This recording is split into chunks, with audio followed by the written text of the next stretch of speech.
80 के दौर में बस्तर में कि नक्सल आया कैसे। नक्सलियों के द्वारा खड़े किया हुआ संगम के सदस्य लोग गांवों को चलाने लग गए। देश में किसी ने ये नहीं पूछा कि पुलिस मुखबिर अगर है तो इसे मार क्यों रहे। मार क्यों? जंगलों में बंदूक की नोक पे गांव वालों को जबरन बुलाना, जन अदालत लगा के मर्डर करना। नक्सलियों ने साफ कह दिया था कि हर घर से हमें एक बच्चा चाहिए उनके दलम के लिए। हम लोग सिर्फ गांव वाले नियत थे तीर धनुष परंपरागत हथियार से लड़ेंगे तो हम लोग कमजोर पड़ जाएंगे। एसपीओ जो है उनको बिना ट्रेनिंग के हथियार पकड़ा दिए गए हैं।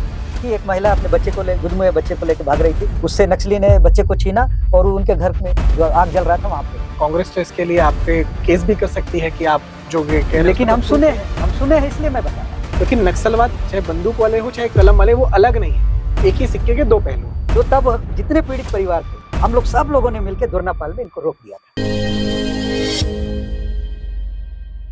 31 मार्च 2026 एक ऐसी तिथि जिसका इंतजार सभी कर रहे हैं, और वो इसलिए क्योंकि यही वो तिथि है, यही वो डेट है जिसकी घोषणा केंद्रीय गृह मंत्री अमित शाह ने की है, और यह कहते हुए की है कि 31 मार्च 2026 को देश से सशस्त्र नक्सलवाद, सशस्त्र माओवाद खत्म हो जाएगा, और पूरा देश इसी डेट का, इसी तिथि का इंतजार कर रहा है। वो भी इसलिए क्योंकि पिछले 5 दशकों से, लगभग 4.5 दशकों से देश इस जो माओवाद के आतंक को झेल रहा है और इसके आतंक को करीब से देख रहा है, और इसका जो सबसे बड़ा केंद्र रहा है वो है बस्तर।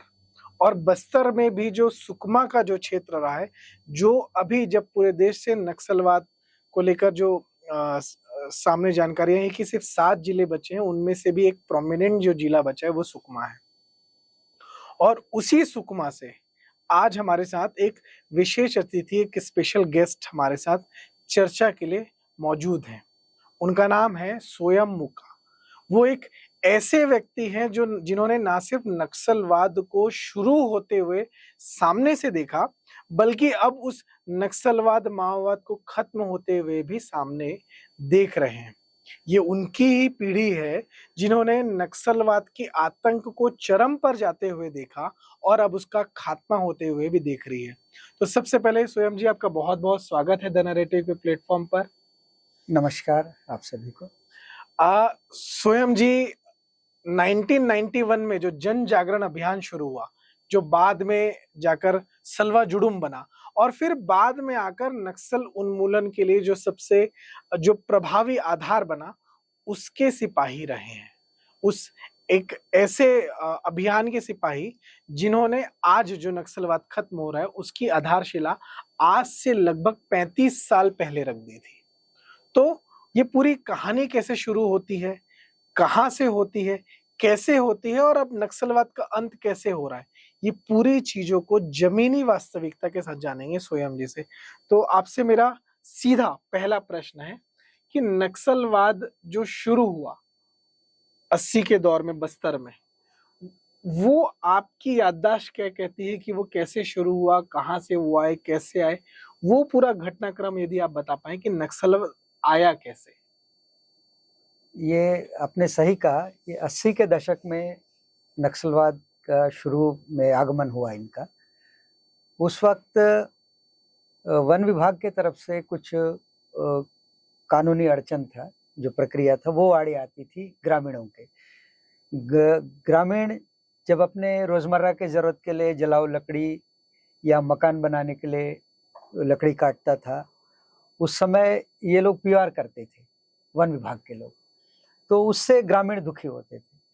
तो वो नक्सली क्या करते थे, इन सब चीजों का बचाव हम लोग करेंगे, ऐसा करके जनहितैषी के रूप में सामने आकर के ये लोग नक्सलवाद के जड़ों को जड़ जमाने का काम किया है।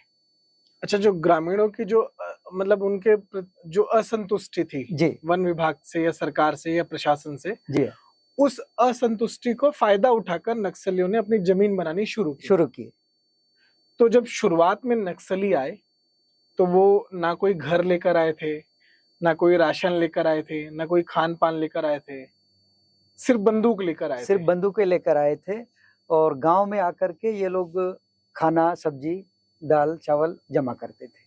जमा करके जो घर में अपने अपने घरों से बना हुआ बचा हुआ जो खाना लेके आते थे, उसी को ये लोग मिल बांट के खा करके ये लोग अपना मतलब दिनचर्या गांव वालों से ही मांगते थे। गांव वालों से मांगते। तो जब वो गांव वालों से मांगते थे तो क्या उस समय भी वो गांव वालों के साथ धमकी चमकी करते थे? नहीं, उस समय कोई धमकी चमकी नहीं करते थे और ना ही किसी ग्रामीण के साथ में ये लोग दुर्व्यवहार करते थे। किसी पर बहुत अच्छे से पेश आते थे ये लोग। इस तरह से उन्होंने गांव में अपनी जमीन बनाई। फिर जब इनकी जमीन इनके आधार बन गए, उसके बाद नक्सलियों का स्वरूप कैसे बदला? उसके बाद ये लोग जब जहां ये लोग संगम और इनका नेटवर्क खड़ा हुआ, बाल संगम, महिला संगम, उन जगहों के जो प्रमुख लोग थे, जिनका बात गांव वाले मानते थे, ऐसे पटेल, पुजारी और गांव के प्रमुख लोगों को मारपीट करना शुरू किया। जब मारपीट करना शुरू किया तो वो प्रमुख आदमी दब जाता था, अपने बेइज्जती महसूस करके।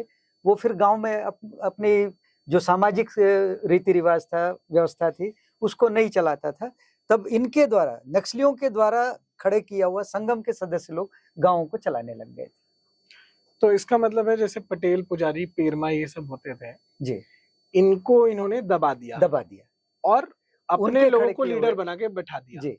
तो फिर क्या गांव वालों के बीच में उनके लीडर की बात माननी मजबूरी हो गई? ऐसी स्थिति बन गई? मजबूरी हो गई थी। क्यों मजबूरी बनी है? क्योंकि अगर उनकी बात नहीं मानेंगे तो सशस्त्र नक्सली हैं, नक्सलियों के हाथ में बंदूक है, वो लोग आकर के मारपीट करते थे और हर छोटी छोटी बात पे मारपीट करना, मर्डर कर देना, पुलिस मुखबिरी का झूठा आरोप लगा करके गोली मार के मर्डर कर देना, ये आम बात हो गया। अच्छा, आज से वो 40 साल 45 साल पहले भी पुलिस मुखबिरी का आरोप लगाते ही थे? हाँ, लगाते थे। पुलिस मुखबिरी का ही आरोप लगा के मर्डर करते थे ये लोग। अच्छा जी। आपके ध्यान में पहली हत्या की घटना कौन सी नजर आती है आपके आसपास? हमारे सुकमा जिले के भेज्जी थाना अंतर्गत एक गांव है भंडारपदर, वहां के सोयम कोसा को पहली हत्या इन्होंने किया है नक्सलियों ने। क्या बोलकर हत्या की थी इनकी? कि सोयम कोसा पुलिस का मुखबिर है, इसलिए हम इसको जान से मार दिए, मतलब सजा दे दी। आज भी ये जो पुलिस मुखबिर बोल के लोगों को, ग्रामीणों को मारते आए हैं, ये 45 साल पहले भी यही आरोप, यही झूठा आरोप लगा। 45 साल तक इन्होंने एक ही नैरेटिव चलाया, लेकिन देश में किसी ने ये नहीं पूछा कि पुलिस मुखबिर अगर है तो इसे मार क्यों रहे हो? इसका कोई प्रूफ नहीं है, किसी ने नहीं पूछा, ना किसी ने देखा, ना ये झूठा जन अदालत लगा करके ये गांव वालों से भी नहीं पूछते थे कि ये सही में ये पुलिस का मुखबिरी कर रहा है कि नहीं कर रहा है। खैर, मैं आप जो ये जन अदालत वाला बोल रहे हैं, मैं अपने जो दर्शक हैं हमारे, मैं उनको भी बताना चाहूंगा, उनके लिए भी मैं जानना चाहूंगा और मैं खुद भी जानना चाहूंगा, ये जन अदालत का स्वरूप क्या होता है? क्या होता है जन अदालत? और नक्सलियों ने कब से लगाना शुरू किया ये? जब ये लोग अपना पूरा नेटवर्क खड़ा कर दिए, गांव में संगम बन गया, गांव के कुछ लड़के लड़कियों को जबरन ये लोग सशस्त्र दलम में शामिल किए और बच्चों के बीच में बाल संगम, महिलाओं के बीच में महिला संगम, और घटनाओं को अंजाम देने के लिए, जैसे विस्फोटक घटनाओं का अंजाम देने के लिए जन मिलिशिया करके, ये सब चीजें जब इनका नेटवर्क खड़ा हो गया, तब ये लोग जन अदालत लगाना शुरू कर दिया। जंगलों में बंदूक की नोक पे गांव वालों को जबरन बुलाना और जिस किसी को भी मर्डर करना है, आरोप लगाना है, झूठा आरोप लगा करके वहां ये लोग जन अदालत लगा के मर्डर करते थे। तो एक चीज मैं और जानना चाहूंगा कि जो जितना भी ये जो प्रक्रिया हो रही थी 80 के दशक में, जी, हत्या होना, ग्रामीणों को भय में लाना, अपना आधार बनाना, संगम बनाना, ये सारी चीजें 80 के दशक तक हुई, जी। तो इस समय नेतृत्व किनके हाथ में था? ये उस समय तो कांग्रेस की सरकार थी। नहीं, नक्सलियों के संगठन के अंदर नेतृत्व कौन था? राजन्ना एक हुआ। रमन्ना? नहीं, रामन्ना उस समय सिर्फ दलम का सदस्य मात्र था। अच्छा, राजन्ना आया। हाँ, राजन्ना। अच्छा, मतलब जो भी लीडरशिप थी वो तेलुगु लोगों के पास। तेलुगु लोगों के। और जो बस्तर का आम जो आदिवासी था वो क्या कर रहा था? वो बंदूक लेके इनके पीछे सामान लेके उनका भोजन का व्यवस्था करना, सामान ढोना, ये काम करते थे। उनको वो शोषण उस समय भी करते थे और आज भी करते आ रहे थे। और तेलुगु लीडर ही इनका पूरा नेतृत्व बना रहे थे। जी, बाहरी लोग ही नेतृत्व कर रहे थे, लोकल कोई नेतृत्व नहीं कर रहा है। फिर आता है 1990 के दशक का शुरुआती समय, जी। उसी समय आता है जन जागरण अभियान, जी, जो बाद में सलवा जुड़ुम का नाम आया। तो जन जागरण अभियान क्या था?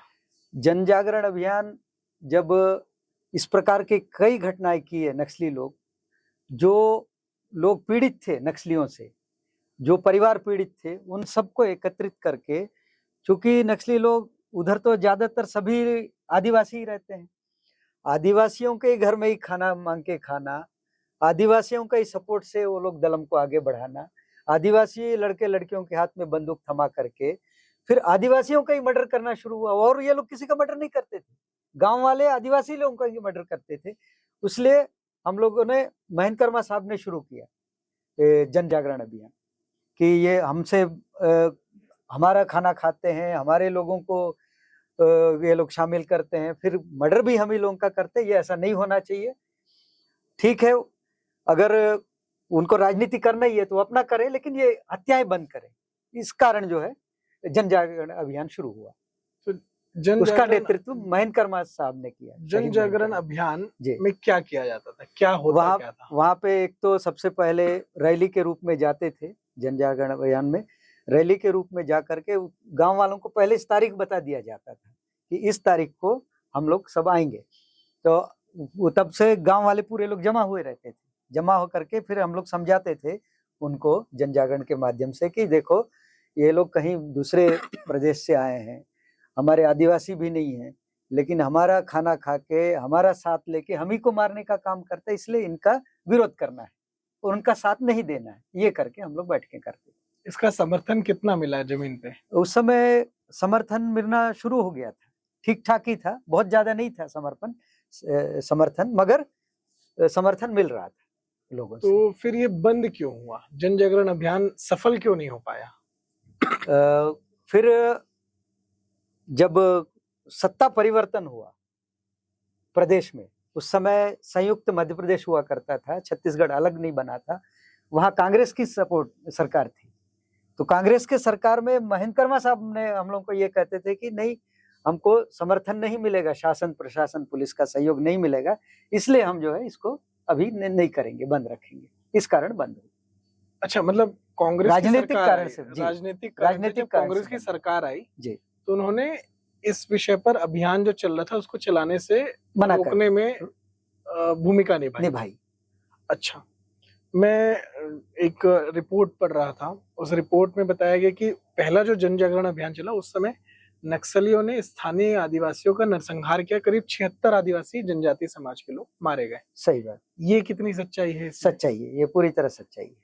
ऐसी घटना ये लोग कर रहे थे, क्योंकि ये लोग सोचे नहीं थे नक्सली कि हम लोग इतने सशस्त्र बंदूक पकड़े हैं और ऑटोमेटिक वेपन्स पकड़े हैं और इतना हमारा दहशत चल रहा है, ऐसे समय में भी निहत थे, वो भी गांव के गरीब आदिवासी, हमारा कभी खिलाफ भी कर सकता है क्या, ऐसा वो लोग सोचे नहीं थे।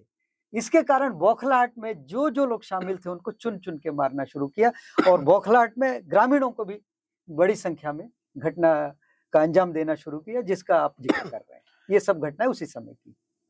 एक और चीज, Bastar the Naxali story film आई थी, उसमें भी इसका जिक्र हुआ था। मैं जब गांव पर गया तो कई ग्रामीणों से मिला तो भी मुझे बताते हैं वो कहते हैं कि एक समय ऐसा आ गया था, एक दौर ऐसा आ गया था कि नक्सलियों ने साफ कह दिया था कि हर घर से हमें एक बच्चा चाहिए उनके दलम के लिए। तो ये दौर कौन सा था, कैसी परिस्थिति थी, क्या स्थिति थी, क्या होता था, इसे अगर आप बता पाएं। उस समय बहुत ही विकट परिस्थितियों का दौर था वो। ये सही बात है कि गांव में खुला फरमान रहता था कि हर घर से, चाहे लड़का हो लड़की हो, हर घर से एक व्यक्ति हमारे दलम में शामिल होना जरूरी है, क्योंकि इन लोग जान गए कि अब हम कम संख्या में रह करके हम लोग दलम नहीं चला पाएंगे, क्योंकि ग्रामीण भी हमारे खिलाफ हो रहे हैं, क्योंकि अत्याचार बढ़ गया था नक्सलियों का। वो सोच करके ये लोग हर घर से फरमान जारी करते थे। अगर किसी घर से इच्छुक नहीं होते थे लड़का लड़की नक्सलवाद में, दलम में शामिल होने के लिए मना करते थे, तो जबरदस्ती उनके ऊपर कोई ना कोई आरोप लगा के उनके घर वालों को मारपीट करना, उनको परेशान करना, प्रताड़ित करना और जरूरत पड़ा तो मर्डर भी करने का काम करते थे। इसलिए डर के मारे जो है हर जबरन भर्ती का काम करते थे, तरीके से जबरन भर्ती, बंदूक के बल पर, आतंक के बल पर, भय का दोहन करके। एक और विषय आता है उसी समय का कि महिलाओं के साथ नक्सल कैडर के अंदर जो नाबालिग बच्चियां होती हैं, फिर और महिलाएं होती हैं, उनके साथ भी वो लोग शोषण करते हैं, उनको जबरन भर्ती करते हैं उनके माँ बाप को टॉर्चर करते हैं अगर वो जी। भर्ती ना हो, और भर्ती करने के बाद उनके साथ शोषण भी करते हाँ, हैं। शोषण भी करते ये हैं। क्या कहानी है, ये क्या परिस्थितियां हैं जो आपने जमीन ये पे सही देखी? है, सही है, ये लोग शोषण करते हैं। शारीरिक शोषण भी करते थे लोग, क्योंकि जैसे कोई नई लड़की चले गई दलम में, तो वो सीधे दलम में नहीं जाती थी, उनके साथ अनैतिक कार्य होता था, दैहिक शोषण करते थे कई कई दिनों तक। उसके बाद जो है धीरे से फिर उनको वर्दी पहना के थोड़ा सा ट्रेनिंग देके दलम में शामिल नहीं, करते ऐसी क्या स्थिति बनती थी कि लड़की को उस दलम में शामिल होना पड़ा? अगर शामिल नहीं होंगे तो उनके परिवार, घर परिवार वालों को प्रताड़ित अच्छा, करते उनको थे। भी बंदूक और भय के बल पर ही शामिल करते थे? शामिल करते थे। अच्छा। एक जो आपने 1992 का बताया कि जन जागरण अभियान खत्म हो गया, जी। ढलान पर आ गया जी। उसके बाद से लेके 2004 तक के बीच में, 2000 तक के बीच में क्या चीजें हुई? उस समय का समय कैसा था नक्सलवाद को लेकर उस क्षेत्र में? नक्सलवाद एकदम पीक पर पहुंचा उस समय। हर चीज इनके मर्जी के बिना गांव में पत्ता तक नहीं हिलता था। गांव में शादी करना है, पूजा पाठ में मनाही करते थे, और ये जो बोल दिए चलो रोड को गड्ढा खोदना है तो खोदना है, सरकारी बिल्डिंग को गिराना है तो गिराना है, बच्चों को स्कूल नहीं भेजना है मतलब नहीं भेजना है, ऐसा हर चीज का, हर अच्छे बुरे काम ये लोग गांव वालों को जबरन थोप करके बंदूक के नोक पे नक्सलियों करवाते। ने नक्सलियों ने ऐसा और करवाया। ये जो रोकने का काम करते थे वो वहां के स्थानीय नक्सली होते थे कि तेलुगु लीडर करवाते थे? नहीं, तेलुगु लीडर सिर्फ बोल के चले जाते थे, स्थानीय लोग ये सब क्रियान्वयन करते थे, क्योंकि उनको वो लोग बोल के जाते थे। उनका दिशा निर्देश, उनका आदेश होता था, तो लोकल लोग जो है, लोकल लोग ही करवाते थे। कभी ऐसी स्थिति बनी कि गांव का ही एक भाई नक्सली है और एक भाई गांव का है, तो उनके बीच आपस में ये कि डराने धमकाने वाला चल रहा है, तो उनके साथ आपस में वो परिस्थिति कैसे बनती थी? आपस में बहुत विकट परिस्थिति था उस समय। जो एक भाई उधर नक्सली में गया तो उनके ओर से लड़ता था, जो घर में रहा या पुलिस में है तो ये पुलिस के तरफ से लड़ाई करते थे। ये एक प्रकार का गृह युद्ध की स्थिति था। नक्सलियों ने वहां पे गृह युद्ध की स्थिति निर्मित कर दिया, ला दिया। जी, ला के खड़ा कर दिया था।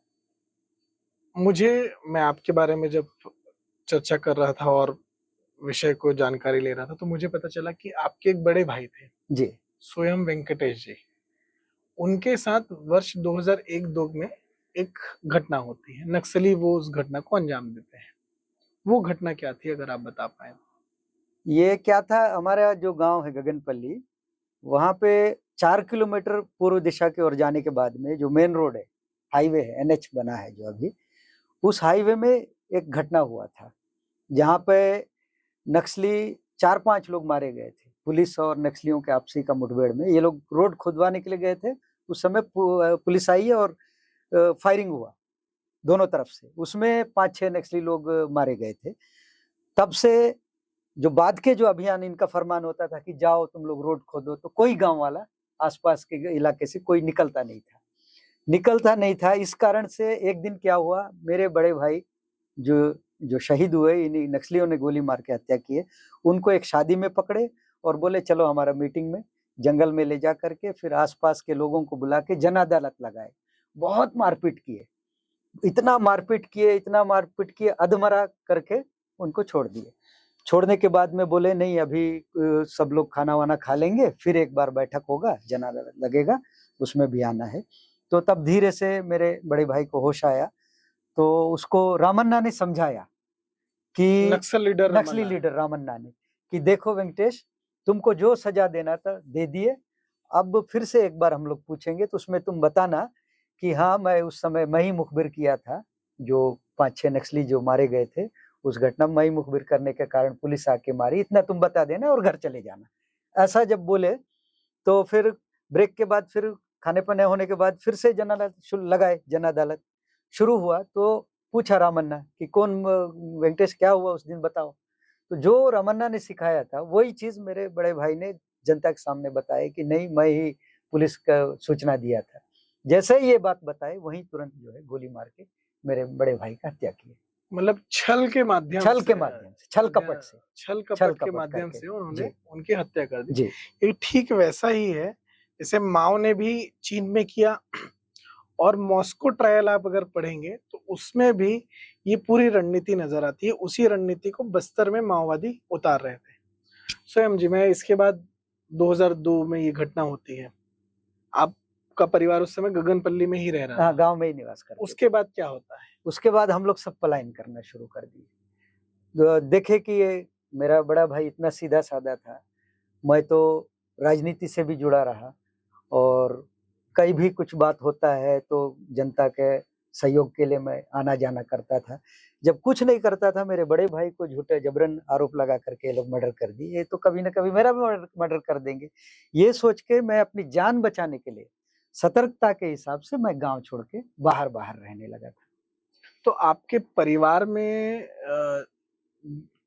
तो आपने जब पलायन किया तो पूरे परिवार ने पलायन किया कि सिर्फ आप निकले? नहीं, पहले तो सिर्फ मैंने अकेले ने पलायन किया। पलायन करने के बाद में एक तब तक और एक उस क्षेत्र में लीडर बन गई थी, कमलक्का करके।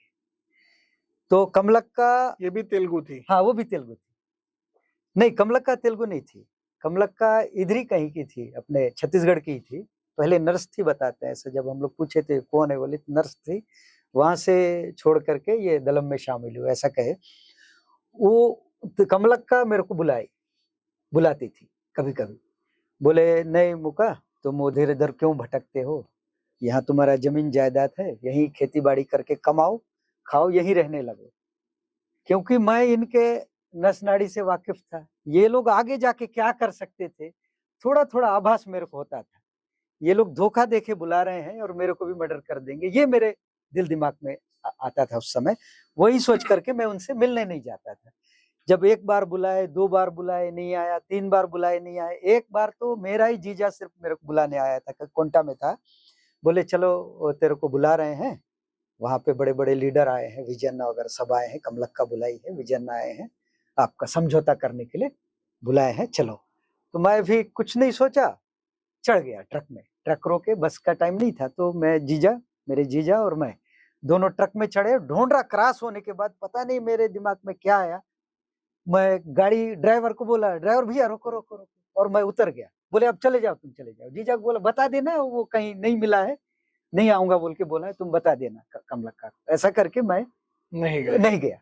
और ऐसा 2-3 बार जब किए ये लोग, मैं नहीं आया, तब ये लोग क्या किए, एक दिन और बुलाए मेरे को। बोले इस बार बिल्कुल फाइनल समझौता है, कुछ नहीं करेंगे, तुम आ जाओ। मेरे बेटे को भेजे कोंटा। तब मैं समझ गया ये लोग बार बार क्यों बुला रहे हैं, अगर समझौता ही करना है तो एक बार बुलाते, छोड़ देते, मेरा आने का, वहां गांव आने का इंतजार करते। कुछ ना कुछ दाल में काला हो सकता है, लोग धोखा देने की फिराक में है।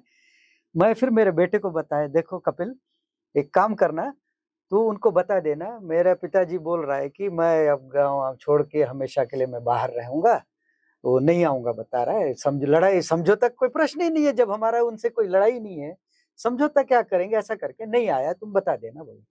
तो वो गया। जाने के बाद उनको बताया, नक्सलियों को, मेरा बेटा, बड़ा बेटा, कि नहीं, मेरा पिताजी नहीं आना चाहता है, वो बाहर ही रहेगा, आप लोगों से दूर रहेगा, कोई लेना ना देना। उसी दिन मेरे घर में पूरे नक्सली जमा होकर के मेरे घर को लूट के ले गए। अच्छा जी, यहाँ तक कि धान था, जवारी था, कुछ मूंग उड़द भी था, तिल्ली भी था, और ये बकरी था, गाय बैल था, यहाँ सबको लूट गए? सब भैया, पूरा कपड़ा तक नहीं छोड़े। कब की घटना? कपड़ा और बर्तन। कब की घटना है ये? ये सलवा जुर्म के 5-6 साल पहले की बात। अच्छा, मतलब 2002 हाँ, 2001-2 के आसपास? भैया के मर्डर के बाद की बात, 1-2 साल बाद की बात। फिर इसके बाद 23 मान के चलिए। 23 जी, 21-22 मान के चलिए, 22-23 नहीं, 2002 2-3 मान के चलिए। तो फिर 2004 में ये माओवादी पार्टी बनाते हैं ये लोग। जी, उसके बाद फिर क्या होता है? उसके बाद इन लोगों का अति शुरू हो गया। यहाँ तक कि जो बड़े किसान थे, जो मेहनत कश लोग थे, मेहनत करके अपनी उपज को बढ़ाना चाह रहे थे, खेती किसानी करके अपने जीवन आगे बढ़ना चाह रहे थे, ऐसे किसानों को टारगेट करके उनके पूरी उपज को ये लोग लूट लेते। वो चाहे धान हो, जवारी हो, मिर्चा हो, तंबाकू हो, सबको लूट के ले जाते। मतलब एक प्रकार से जनता का अति कर दिए, अत्याचार का अति। उनका जो सामान लूट लेते थे, उसी से मुझे ध्यान आया कि एक दौर ये भी था कि तेंदुपत्ता का जो किसी दिन की उपज का, किसी दिन के संग्रहण का जो पैसा था वो भी लेते थे। जो शिक्षा, जो गुरुजी है उनका भी वेतन का हिस्सा लेते थे। वो जो हिस्सा लेने वाला पूरा विषय है वो पूरा एक बार आप समझाएंगे क्या, हाँ जिसको जी, ये बिल्कुल। टैक्स बोलते थे? हाँ, ये लोग टैक्स के नाम से पैसा वसूलते थे।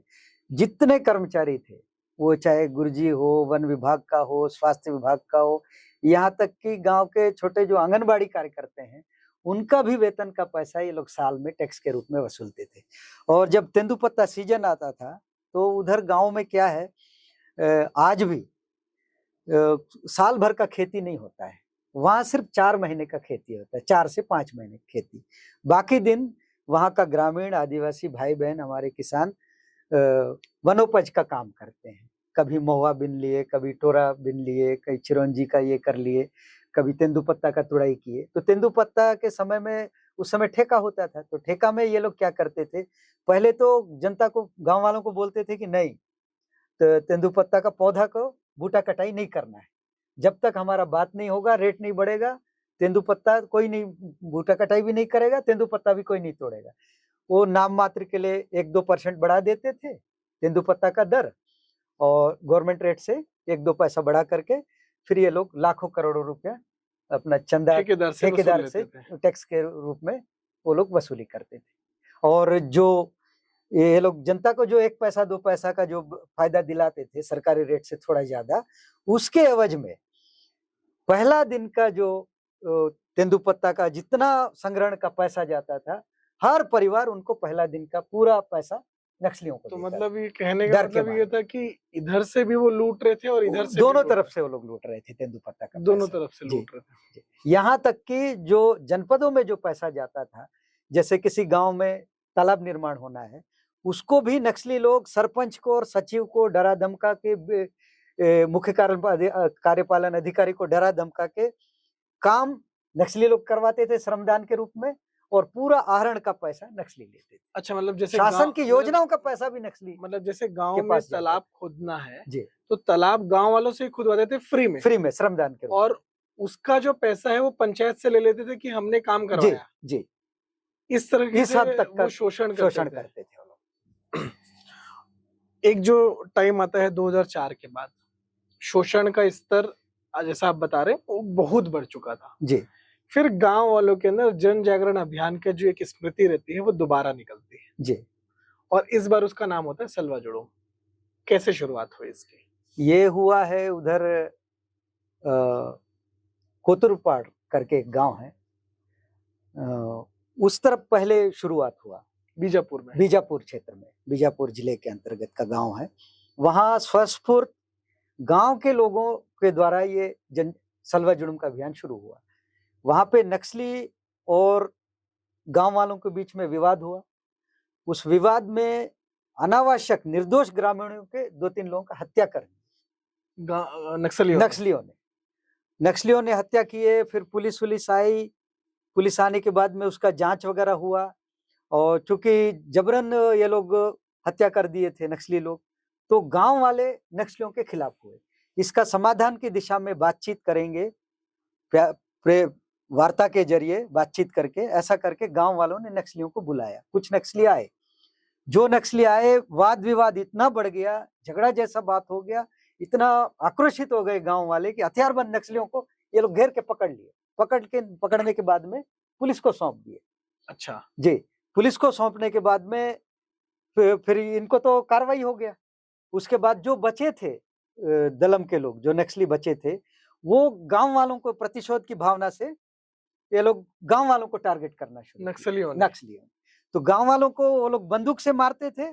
तो गांव वाले क्या किया, हम भी उनका प्रतिकार करेंगे, ऐसा सोच के उनका भी जवाब, तो अपने कुल्हाड़ी टंगिया, तीर धनुष, जो पारंपरिक जो हथियार थे, उससे उन्होंने विरोध शुरू कर दिया। तो किस उसका गांव से शुरू हुआ ये? कोतरुमपाड़ बीजापुर।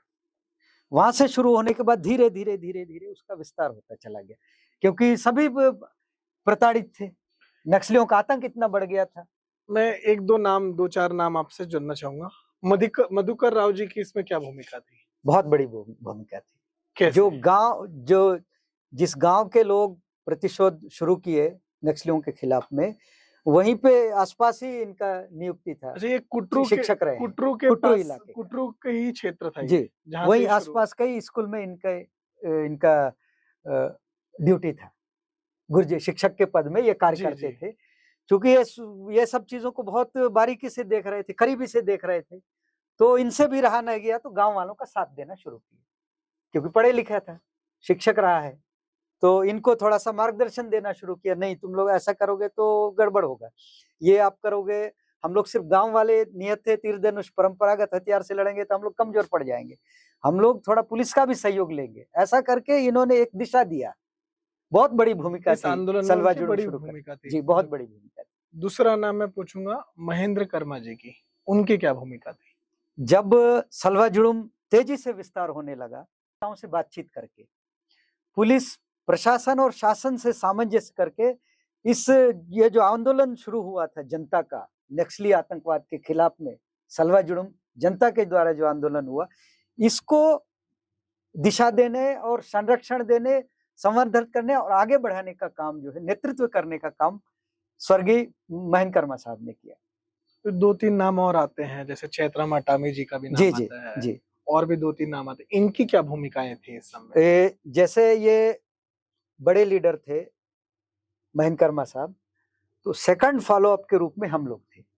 चैत्रा माटामी जी, उधर कोंटा से मैं स्वयं मुका, और उधर बीजापुर से राणा दादा, ये अपने मधुकर राव जी, हम लोग सब सेकंड लीडरशिप थे महेंद्र कर्मा साहब के इस अभियान में, सलवा जुड़ूम अभियान में। इसमें ज्यादातर लोग शहीद हो गए हैं, अभी गिन के हम लोग 2 ही लोग बचे हैं सेकंड लीडरशिप में, चैत्रा माटामी जी और मैं। सलवा जुड़ूम जब शुरू हुआ तो आपने जैसे बताया कि ग्रामीण अपना विरोध करने लगे, फिर बहुत सारी जगहों पे गांव-गांव तक इसका विस्तार हुआ। मुख्य रूप से देखा जाए तो उस समय दंतेवाड़ा और बीजापुर, सुकमा जिला नहीं बना था, तो दंतेवाड़ा और बीजापुर में इसका विस्तार हुआ। लेकिन एक जो स्थिति हम देखते हैं कि सलवा जुड़ूम के आते आते तक सलवा जुड़ूम पर ये आरोप लगे कि सलवा जुड़ूम के लोग जो हैं वो ग्रामीणों के घर को आग लगा रहे हैं। ये सब क्या था? नहीं, ये उनका सुनियोजित तरीके से पुलिस के ऑपरेशंस को रोकने के लिए एक चाल था उनका। ये जो आरोप है, ये एक उनका सोची समझी चाल था। ये सलवा जुड़ूम शुरू होने के बाद में पुलिस का जो नक्सल विरोधी अभियान है वो तेज हो गया था, क्योंकि गांव वालों का सपोर्ट मिल रहा था। उस कारण काफी तेज हो गया था पुलिस का नक्सल विरोधी अभियान।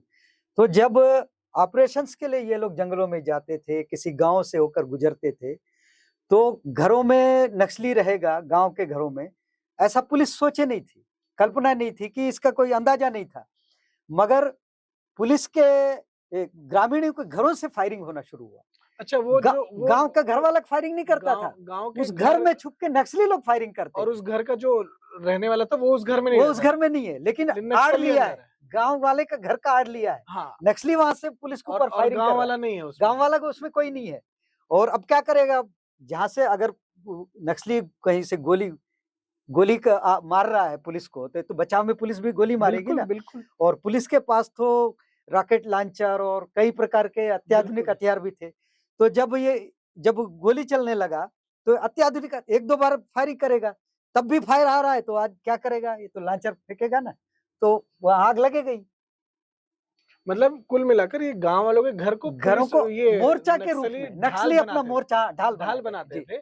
और फिर जब उस पे पुलिस वाले काउंटर अटैक करते थे, रिटेलिएट करते थे, तो फिर ये कहते थे कि गांव वालों के घरों को नुकसान पहुंचाए, ऐसा उन लोगों का ये थी मनगढ़ंत आरोप। जी, ये है उसकी सच्चाई। सलवा जुड़ूम को लेकर एक चीज ये भी कहा जाती थी, एसपीओस जो हैं उनको बिना ट्रेनिंग के हथियार पकड़ा दिए गए हैं। एसपीओस जो हैं वो किसी भी तरह से उनकी ट्रेनिंग नहीं हुई और आदिवासियों को हथियार पकड़ा दिए गए। इसकी कितनी सच्चाई थी? नहीं, ऐसा नहीं था, ऐसा नहीं था। एसपीओस क्या थे पहले, ये आप हमारे दर्शकों को एक बार समझा दीजिए। एसपीओ मतलब, एसपीओस की भूमिका उसमें क्या थी? एसपीओ मतलब विशेष पुलिस अधिकारी, special police officer, special police officer, ये उसका नाम का अर्थ है। इनको बकायदा भर्ती करने के लिए एक विंग बना हुआ था पुलिस का, कि जो भी आते हैं गांवों से हमारे पुलिस फोर्स में शामिल होने के लिए, तो एक प्राथमिक तौर पे जो है वहीं पे इनका प्रशिक्षण होता था, बाकायदा ट्रेनिंग होता था, हथियार चलाना सिखाते थे, सिखाने के बाद में तब इस पद में भर्ती करते थे। मतलब एसपीओ जो थे वो पूरी ट्रेनिंग के बाद आते थे। ट्रेनिंग के बाद आते थे। गाँव ग्रामीणों को बंदूक पकड़ा दिया ऐसा नहीं था। सलवा जुड़ुम का मतलब सिर्फ एसपीओ नहीं थे। नहीं, सलवा जुड़ुम मतलब नक्सली आतंकवाद के खिलाफ में गांव ग्रामीणों के द्वारा चलाए जा रहे जन आंदोलन का नाम था सलवा जुड़ुम। एसपीओ पुलिस के विशेष भर्ती से जो उनका पुलिस का साथ देने के लिए हथियार दिए वो थे एसपीओ, विशेष पुलिस। मतलब जो एक सामान्य धारणा वो सलवा जुड़ुम के नहीं थे कि सलवा जुड़ुम और एसपीओ एक ही नहीं, नहीं, ऐसा कुछ नहीं। नहीं, नहीं, सलवा जुड़ुम जनता के जरिए चलाया गया आंदोलन का नाम था सलवा जुड़ुम। एसपीओ पुलिस के भर्ती से ट्रेनिंग होके पुलिस के ऑपरेशंस में सहयोग करने वाले को विशेष पुलिस अधिकारी कहा जाता था। वो पुलिस के अंग थे, जनता के अंग नहीं थे। सलवा जुड़ुम के दौरान भी नक्सलियों के में तिलमिलाहट दिखाई दी कि कैसे ग्रामीण हमारे खिलाफ खड़े हो गए जी, वो भी अब हमें मारने लग गए हैं, हमें भगाने लग गए हैं। इस तिलमिलाहट के जवाब में नक्सलियों ने आम ग्रामीणों का, मैं शब्दों का उपयोग करूंगा, सीधा नरसंहार करना शुरू कर दिए। बहुत पहली अमानवीय हत्याएं करना। पहली घटना मुझे जहां तक समझ आती है, जानकारी है कि एर्राबोर की घटना थी जी। क्या घटना हुई थी एर्राबोर में? एर्राबोर में जो नक्सलियों के से जो अपने आप को असुरक्षित महसूस कर रहे थे, उनसे जो डर महसूस कर रहे थे, वो लोग पुलिस के संरक्षण में आके। 1 मिनट आपको रोकना चाहूंगा स्वयं जी। मैं दर्शकों को बता दूं कि एर्राबोर वो जगह है कि जब आप जगदलपुर से सुकमा पहुंचते हैं जिला मुख्यालय, तो जिला मुख्यालय सुकमा से कोंटा की ओर जो मेन हाईवे जाता है, उस हाईवे में दोरनापाल एक ब्लॉक है। उस दोरनापाल ब्लॉक के अंदर एर्राबोर एक थाना आता है। उस थाने पर जो हाईवे है, उस हाईवे किनारे कुछ बेस कैंप बनाए गए थे। बेस कैंप उनके लिए जो नक्सलवाद के आतंक से पीड़ित होकर, भयभीत होकर, डर कर अपने गांव को छोड़कर मुख्य मार्ग पर आकर रह रहे थे। उस कैंप की बात स्वयं जी कह रहे हैं, मैं सही कह रहा हूँ? जी, बिल्कुल वही मार्ग है। वही मार्ग जी, वही एर्राबोर है। जब लोग यहाँ बेस कैंप में आए, उनके नक्सलियों के डर के मारे पुलिस के पास में, पुलिस के संरक्षण में बेस कैंपों में आए, तो ये लोग वो ग्रामीणों को तितर बितर करने के लिए पुलिस का सपोर्ट ना करे, पुलिस से दूरी बना के रखे, अपने अपने गांव लोग वापस आए, ऐसा सोच करके इन्होंने वहां पे ग्रामीणों के ऊपर हमला किया। पहले तो फायरिंग किए अत्याधुनिक हथियारों से। फायरिंग होने के बाद में जब लोग अपने अपने घरों को छोड़ के भागने लगे, तो चूंकि ज्यादा दिन नहीं हुआ था, गर्मियों का समय था, तो ज्यादातर लोग जो है ताड़ के पत्तों का मकान बना के रह रहे थे।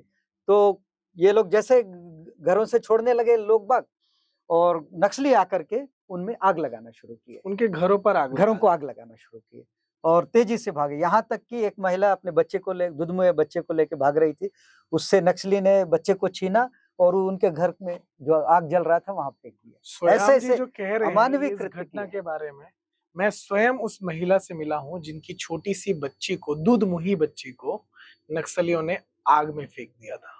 इस तरह की घटनाओं को, इस तरह की क्रूर घटनाओं को नक्सलियों ने अंजाम दिया। जी, इस प्रकार के बहुत ही क्रूर हत्याएं की है। जो लड़कियां जहां मिल गए वहां काट दिए, किसी को आग में फेंक दिए, गोली मार दिए, और कुछ ग्रामीणों को तो अगवा करके किडनैप। बिल्कुल इसी घटना पे आ रहा था कि एर्राबोर के बाद ही मणिकोंटा की घटना होती है जिसमें 15 लोगों को माओवादी मारते हैं। वो घटना क्या थी?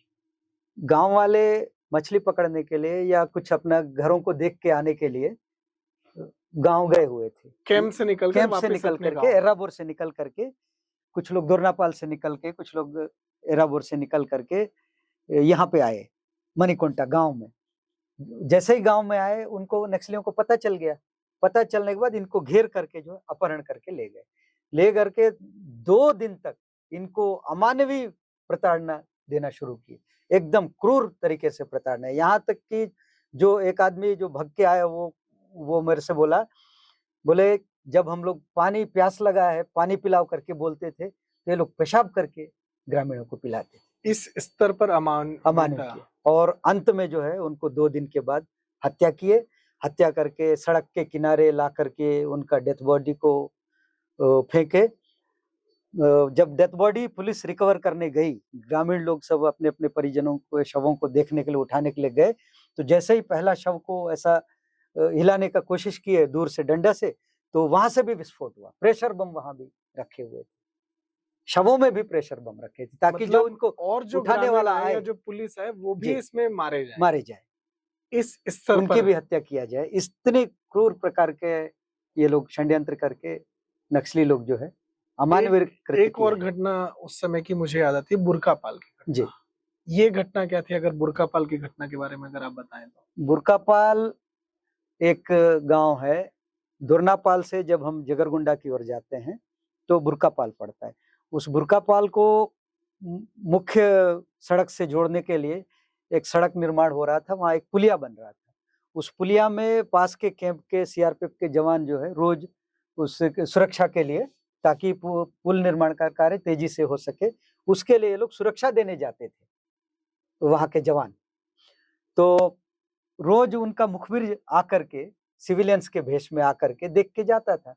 वो चीज को जज नहीं कर पाए पुलिस प्रशासन के लोग कि ये मुखबिर है कि गांव वाला है, और ये लोग किधर से जाते हैं, कितना टाइम वापस आते हैं, कहाँ बैठते हैं, क्या करते हैं, सारा कुछ ये लोग कई महीनों से रेकी कर रहे थे जब से वो पुल बन रहा था।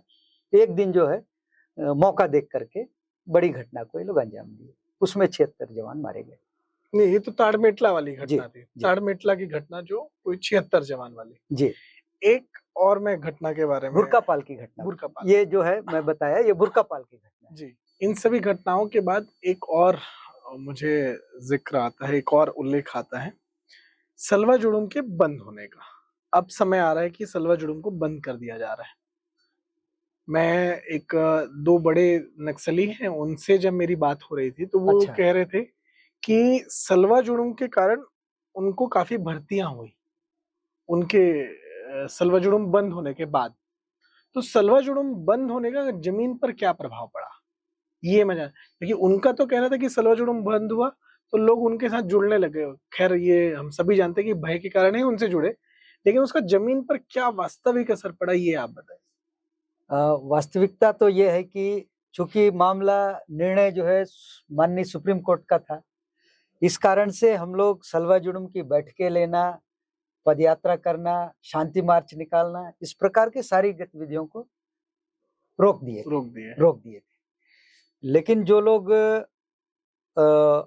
तब तक नक्सली समझ चुके थे कि पुलिस ही नहीं, जरूरत पड़ने से पब्लिक भी हमारा खिलाफत कर सकती है, ये सोच के जो है ये लोग बड़े पैमाने पर फिर से भर्तियां शुरू करना चाहिए, और ये भय के माध्यम से इन्होंने अपने लोगों को, नए लोगों को फिर से भर्ती करना शुरू किया। और बड़े पैमाने पे, पहले बहुत कम पैमाने पे करते थे, कम संख्या में करते थे, बड़ी संख्या में भर्तियां करना शुरू किए, क्योंकि उनको पता चल गया ये पुलिस के साथ साथ ये तो पब्लिक भी हमारे खिलाफ हो रही है, तो इसके लिए हमको ज्यादा कैडर की आवश्यकता पड़ेगी, ये सोच के ये लोग भर्तियां करना शुरू किए।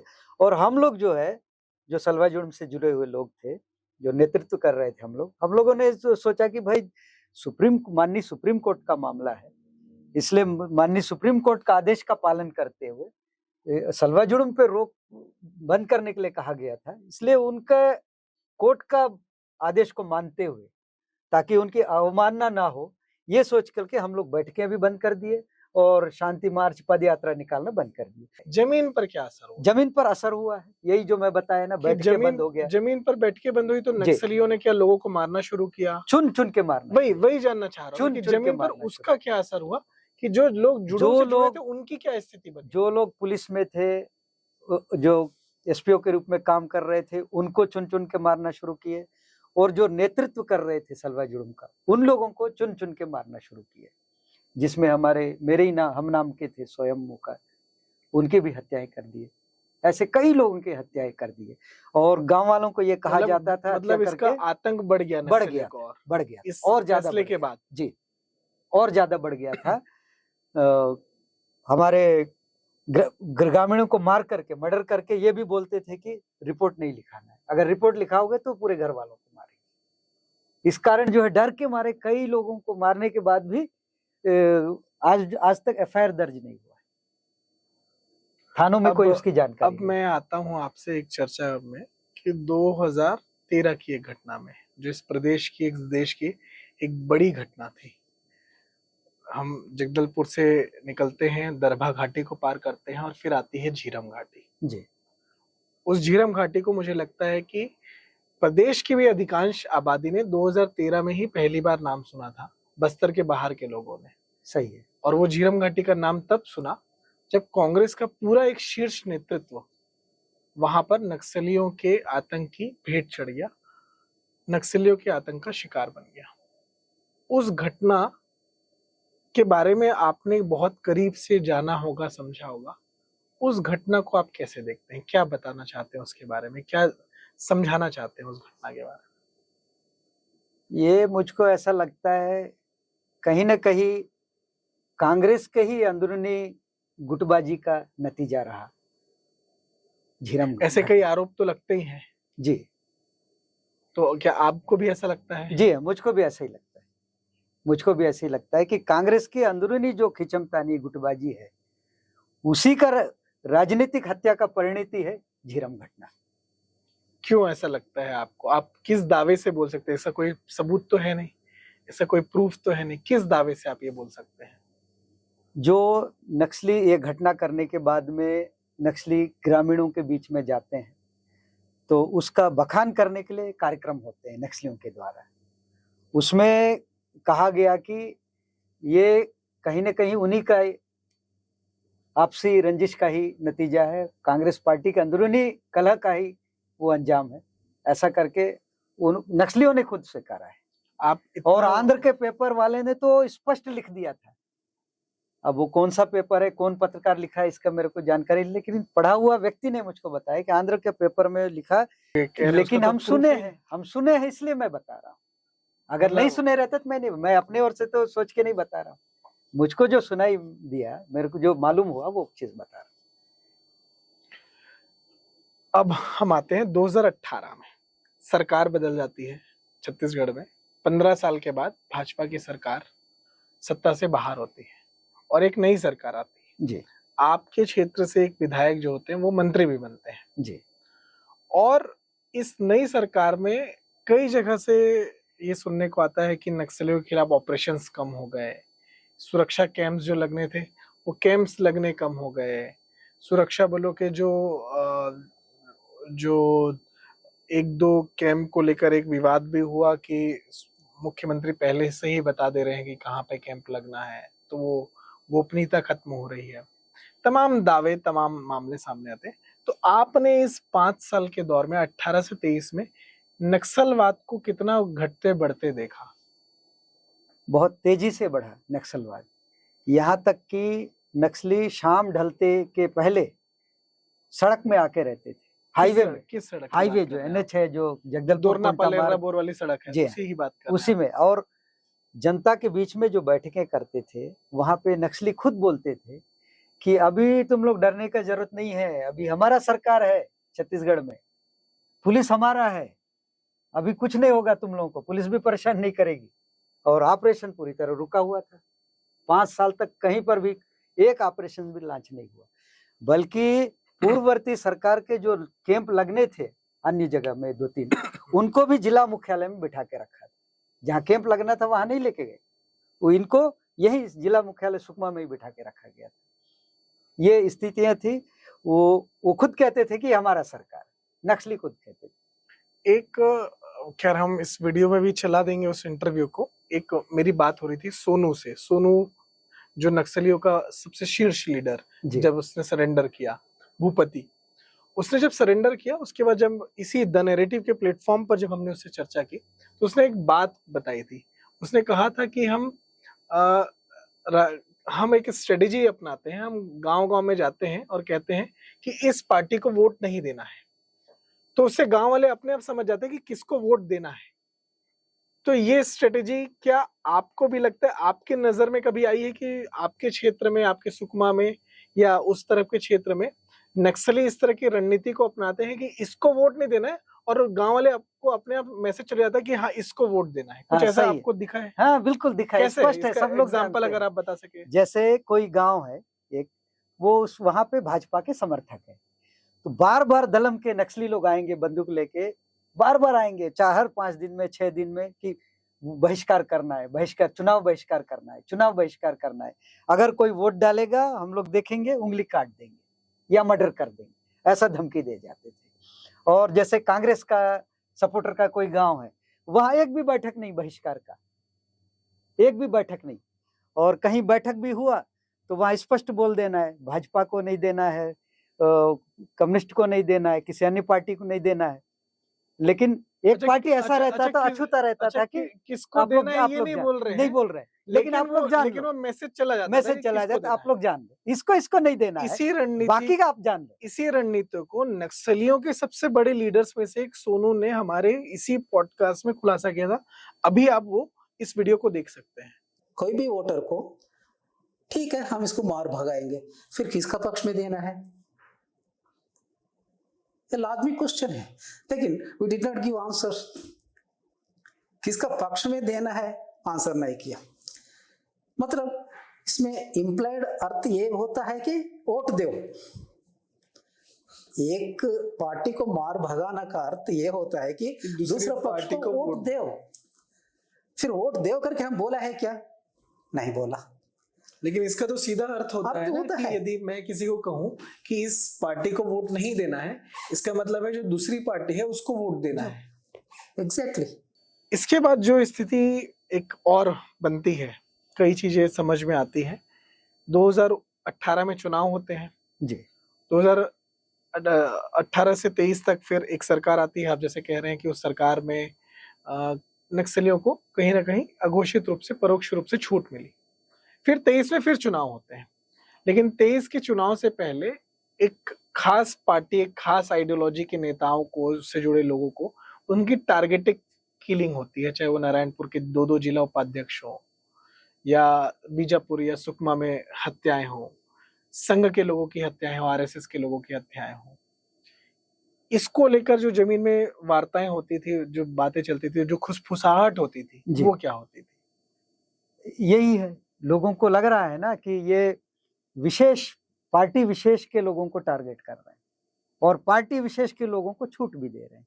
ये दोनों बातें साफ साफ पे ये जनता समझ रही थी, आम जनता समझ रही थी। एक फिर 23 का चुनाव आता है, भाजपा दोबारा सत्ता में आती है, और उसके बाद केंद्रीय गृह मंत्री ऐलान करते हैं कि नक्सलवाद जल्द से जल्द समाप्त होगा। ऑपरेशंस लॉन्च होते हैं, नक्सल पीड़ित दिल्ली जाते हैं, वहां पर केंद्रीय गृह मंत्री डेट देते हैं कि 31 मार्च 2026 को हम नक्सलवाद खत्म कर रहे हैं। और आज हम उस अंतिम पड़ाव को देख रहे हैं, 31 मार्च आने ही वाला है। हम लगभग फरवरी के अंतिम सप्ताह में बैठे हुए हैं आज। तो आपने 1980 के दशक में अपने बाल्यकाल में जो नक्सलवाद का प्रभाव और बढ़ते देखा, और आज उसका अंत देख रहे हैं। इस पूरे जो अंत होने का जो क्रम है, क्या आपको लगा था कि ये अंत इस तरह से हो जाएगा, इतनी जल्दी हो जाएगा, इतनी या इतना जल्दी लेट हो जाएगा ये नहीं लगा। क्या लगा था? नहीं लगा।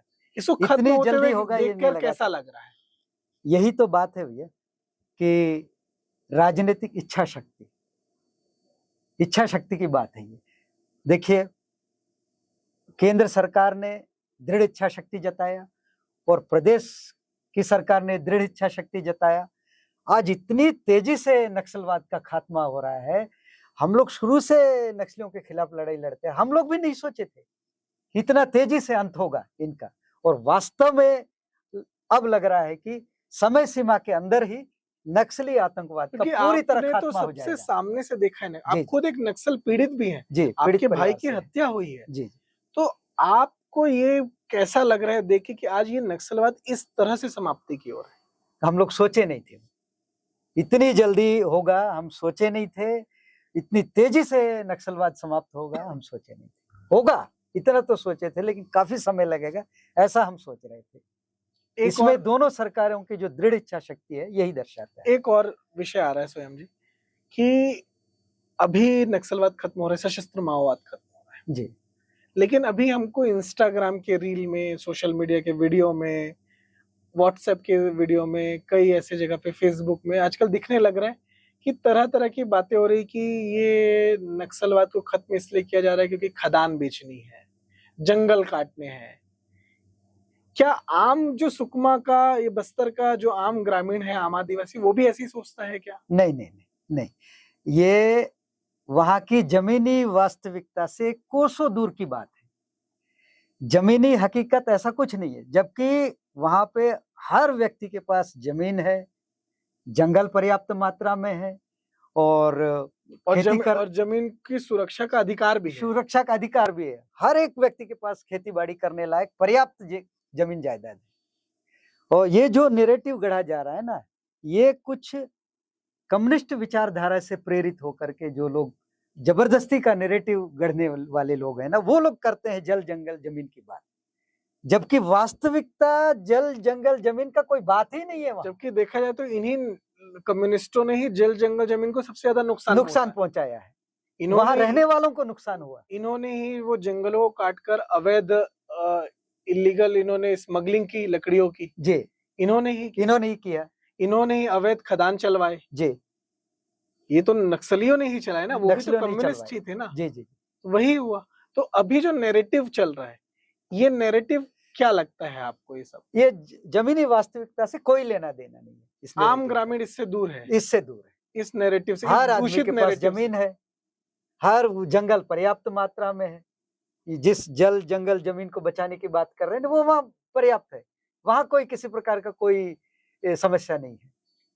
हम इतनी लंबी बातचीत कर चुके हैं, हमने नक्सलवाद की शुरुआत से, लेकिन इस बीच में एक जो चीज है वो मुझे अभी तक लग रही है कि हमने उस पर चर्चा नहीं की, वो है अर्बन नक्सल। चूंकि आपका क्षेत्र घोर माओवाद, सशस्त्र माओवाद से प्रभावित रहा, लेकिन इसका मतलब ये नहीं है कि वहां पे शहरी नक्सलियों का कभी प्रभाव नहीं रहा, क्योंकि नक्सलवाद चाहे बंदूक वाले हो चाहे कलम वाले, वो अलग नहीं है, एक ही सिक्के के दो पहलू हैं। तो आपका अनुभव शहरी माओवाद के विषय पर कैसा रहा है? क्या आपने समझा है, क्या आपने अनुभव किया है, क्या आपने देखा है? इनको हम लोग शुरू से झेलते आ रहे हैं, आज भी झेल रहे हैं भाई साहब। ये अर्बन नक्सलियों का दंश जो है आज भी हम लोग झेल रहे हैं। आज मैं आपके साथ बैठ के बात कर रहा हूं तो इन्हीं अर्बन नक्सलियों का ही कारण से मैं यहाँ रायपुर आया हूं। एक इनका सपोर्टर था स्वामी अग्निवेश जी। वो जब ताड़मेटला घटना के जांच के लिए, देखने के लिए, वहां गांव से मिलने के लिए जब जा रहे थे, मतलब जो तो जवान जिसमें शहीद हुए उस घटना की जांच के लिए ये देखने जा रहे थे, तो तब जितने पीड़ित परिवार थे, हम लोग सब लोगों ने मिलकर दुर्नापाल में इनको रोक दिया था। रोकने के बाद हम लोग बोले, स्वामी जी आप इस घटना को तो देखने आ रहे हो, सही बात है, लेकिन इससे भी बड़ी बड़ी घटनाएं नक्सली लोग किए हैं। नहीं तो उसको देखने के लिए तो नक्सली ही, नक्सली का ही घटना था। नहीं, लेकिन ताड़मेटला को देखने नक्सलियों से पीड़ित होकर कई लोग ये हो गए, प्रभावित हुए, उनके परिवार वालों से तो आप लोग कभी नहीं मिले, फिर इनके लिए क्यों मिलने जा रहे हो? किनसे मिलने जा रहे थे ये लोग? जो प्रभावित थे इस ताड़मेटला आगजनी के घटना। अच्छा, ताड़मेटला आगजनी वाली घटना से जो प्रभावित लोग, जवान बलिदान वाली घटना नहीं थी, उसमें ये लोग जा रहे थे। तो हम लोग ग्रामीणों का साथ देने के लिए हम लोग सब धरना दे करके इनको रोका। जो नक्सलियों ने खुद ही आग लगा दिया था और कहा था कि इसको फोर्स ने आग लगाया। जी जी जी, ये वही घटना है। अभी जैसे बताया ना मैं इसके पहले, जब ग्रामीण के घर से जब फायरिंग आ रहा है तो उस फायरिंग के जवाब में जवाबी फायरिंग हो रहा है, फिर भी फायरिंग आ रहा है, तो ये लोग तो यूजीबीएल छोड़ेंगे, बिल्कुल, या अन्य जो रॉकेट लॉन्चर छोड़ेंगे तो आग लगेगा, बिल्कुल आग लगेगा घरों में, वो चाहे कहीं भी हो। तो उसके लिए ये लोग देखने, लेकिन जो एर्राबोर में जो आग लगा, कभी ये लोग नहीं आए, कभी नहीं, उसी का विरोध आप लोगों ने किया। झीरम घटना में हुआ, वहां कभी नहीं आए, इसलिए ग्रामीण को आक्रोशित थे, हमने रोक दिया। रोकने के बाद में ये लोग वापस चले गए। वापस जाने के बाद फिर से ये लोग आ रहे थे, शायद वहां पे पथराव किए कुछ लोगों ने उसका, क्योंकि हम लोग वहां थे सामने धरना स्थल में, हम लोगों के सबके खिलाफ जो है सीबीआई जांच करवा के, क्योंकि तो उस समय केंद्र में कांग्रेस की सरकार थी और ज्यादातर नेता जो है कांग्रेस के लोग इसको पसंद नहीं करते थे, तो नक्सलियों का खिलाफत होए, ग्रामीण आवाज न उठाए। ये इसलिए जो है स्वामी कब की अग्निवेश घटना का है ये 10 साल करीब हो गया। 2016 की मतलब जी, लगभग। जी, 10 साल से ऊपर तो हो गया। उस मामले में फिर क्या हुआ आगे? अभी पेशी चला है, शायद कुछ समय बाद में अच्छा। समाप्त हो जाएगा। हम लोग नहीं थे घटना में, लेकिन हम लोग नेतृत्व किए उस जगह का, इसलिए हम लोगों का सबका आप नाम लोगों आ का गया। भी नाम आ जो गया। घरों में थे उन लोगों का वो भी पेशी आए थे, धरना में भी नहीं थे। एक अंतिम प्रश्न के साथ आज की पूरी चर्चा का हम समापन करेंगे कि मैं वही जानना चाहूंगा कि अब 2024 में जिस तरह से एक बस्तर के लोगों के साथ केंद्रीय गृह मंत्री ने वादा किया कि हम 2 साल में 2026 में नक्सलवाद खत्म कर देंगे, और वो समाप्ति की ओर आ गया है, तो क्या जो सशस्त्र माओवाद है उसकी समाप्ति के बाद अब शांत बैठ जाना चाहिए, या एक चुनौती या कोई नई चुनौती और भी सामने रहेगी, और क्या चुनौती रहेगी और उसका समाधान क्या हो सकता है? इसके ये सशस्त्र माओवाद तो पूरी तरह खत्म हो जाएगा, और जहां सशस्त्र माओवादी खत्म होंगे तो धीरे धीरे कहीं ना कहीं किसी न किसी रूप में कोई न कोई सूत्र से अर्बन नक्सली भी पकड़े जाएंगे। लेकिन ये एक विचारधारा से प्रेरित सशस्त्र आंदोलन था, नक्सलवाद था, इसीलिए ये अलग प्रकार का चुनौती पेश होने का पूरी संभावना नजर आ रहा है, और उसका समाधान हमें सतर्क रह के अभी से सचेत होकर और के काम सरकार को भी और ग्रामीणों को सबको सचेत रहने की आवश्यकता है। बहुत बहुत मतलब मैं ये कहूंगा कि इतनी गहराई से जमीन की जानकारी स्वयं जी आपने दी है, वो आसान नहीं है हम सभी के लिए समझना, उस चीज को स्वीकार करना। जैसे एर्राबोर की घटना जिसमें आपने बताया कि दूध मुही बच्ची को आग में डाल दिया गया, इस तरह की घटनाओं को जब हम सुनते हैं, जब समझते हैं, तो कई बार हमें विश्वास नहीं होता कि क्या सच में ऐसा हुआ है। और ये हुआ है, मतलब रायपुर जो छत्तीसगढ़ की राजधानी है उससे ठीक 400 किलोमीटर की दूरी में ये हुआ है, बहुत ज्यादा दूर भी नहीं। ऐसे स्थानों में हुआ है जहां पे जल जंगल जमीन की बात ये नक्सली माओवादी करते हैं, ये आदिवासियों को अधिकार दिलाने की बात करते हैं, और उनके ही अधिकारों का हनन इन्होंने किया, उनके ही रोजी रोटी पर इन्होंने टैक्स लगाया जो अवैध था, उनके ही जीवन को इन्होंने ना सिर्फ खत्म किया बल्कि देखा जाए तो पिछली 3-4 पीढ़ियों के भविष्य को इन्होंने बर्बाद कर दिया। जमीन पर, सड़कों पर, खेतों के मेड़ों में इन्होंने आईडी प्लांट किए, जिससे आम ग्रामीण उसकी चपेट में आते गए, जो मरते गए, जो दिव्यांग होते गए।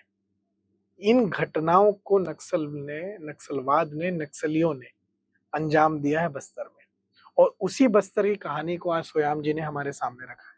मैं आपका बहुत बहुत आभारी हूं कि आपने मुझे और हमारे दर्शकों को इस पूरी घटना के बारे में, इस पूरे 4 दशक के घटनाक्रम के बारे में बताया।